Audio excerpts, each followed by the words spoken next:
When you hear the name Ulysses S. Grant, what comes to mind? The brilliant Civil War general? The supposedly failed president? Well, the truth is, there's a much deeper, more complex story there. And today, we're going to find it by diving into a landmark biography that really peels back the layers to find the man behind the myth. And that quote from the author, Ronald C. is exactly what this is all about. He's on a mission to find the parts of Grant's story that history has kind of forgotten. His quiet sensitivity, his incredible love for his wife, and this deep, steady resilience. So let's dig into those overlooked parts together. So, the book we're jumping into is The Fantastic American Ulysses. The author, Ronald C. basically argues that if you really want to understand Grant, you have to look past the battlefields and the politics. You have to get to know his character, his relationships, and the private struggles that made him who he was. So yeah, let's get into it. All right, here's our game plan. We're going to start at the beginning, from Hiram to Ulysses. Then, we'll see how this quiet guy became a legendary general. After that, we'll tackle his incredibly tough presidency, and then we'll wrap it all up with our final take on the book. First up, from Hiram to Ulysses. This is all about the making of an unlikely hero. Seriously, this was not a story of a kid destined for greatness. It was more like a series of unexpected, almost accidental steps that built one heck of a character. Now take a look at this timeline. It is not a straight line to the top, right? First off, his name was Hiram, not Ulysses. He went to West Point pretty reluctantly. And get this, in 1854, long before the Civil War, he actually resigned from the army. He was facing failure and had no idea what to do next. Just think about that. This is the guy who would go on to save the entire country. And speaking of his name, this is a great little story. He was born Hiram Ulysses Grant, but the family couldn't agree on what to call him. So what did they do? They literally wrote names on slips of paper and put him in a hat. Ulysses was pulled out, and just like that, his legendary name came down to pure chance.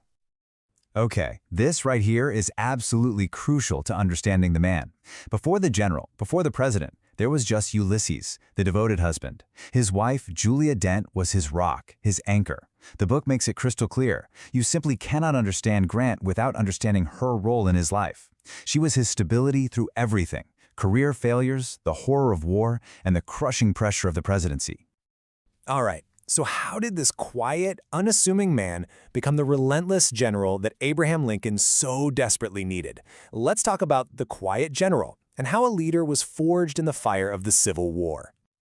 You know, Grant's real military education started way before the Civil War. During the Mexican War, he learned a huge lesson that he wrote about in his memoirs.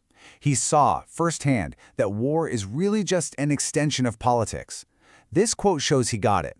He understood that who fires the first shot can be way more important for public opinion than any brilliant move on the battlefield.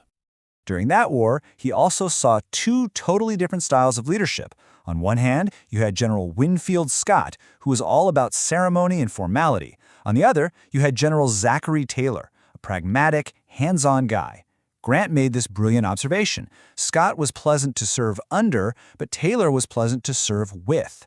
That little distinction meant everything, and Grant totally modeled his own no-nonsense leadership style on Taylor's.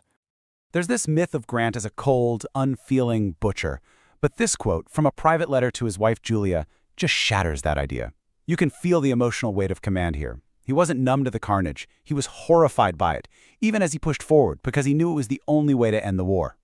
So, after the war, you'd think he'd get a break. Nope. He faced a brand new kind of battlefield, the White House, and he was now in charge of a nation that was broken, angry, and deeply divided. I mean, just look at the to-do list he was facing. It was monumental. He had to protect the rights of millions of newly freed African Americans, fight a domestic terrorist group, the KKK, handle a massive economic depression, and on top of all that, battle corruption that was running rampant through his own government. And that corruption issue was a huge deal. Scandals like Credit Mobilier were all about bribes and fraud tied to building the railroad. Now, Grant himself was never implicated. He was an honest man, but the scandal stained his administration because it involved so many powerful people around him, casting this long, dark shadow over his presidency. His good friend Mark Twain just hit the nail on the head with this quote. It perfectly captures Grant's struggle. He was fiercely loyal to the idea of America, the union he'd fought to save, but he was constantly being let down by the actual people in the government he was trying to lead. So, after looking at the man, the general, and the president, what's the final word? Let's get to our final verdict on Ronald C. White's amazing biography. At its heart, the main idea of this book is to show us the human being, and it absolutely succeeds. It goes way beyond the simple caricatures and shows us a man of deep feeling, quiet strength, and incredible resilience.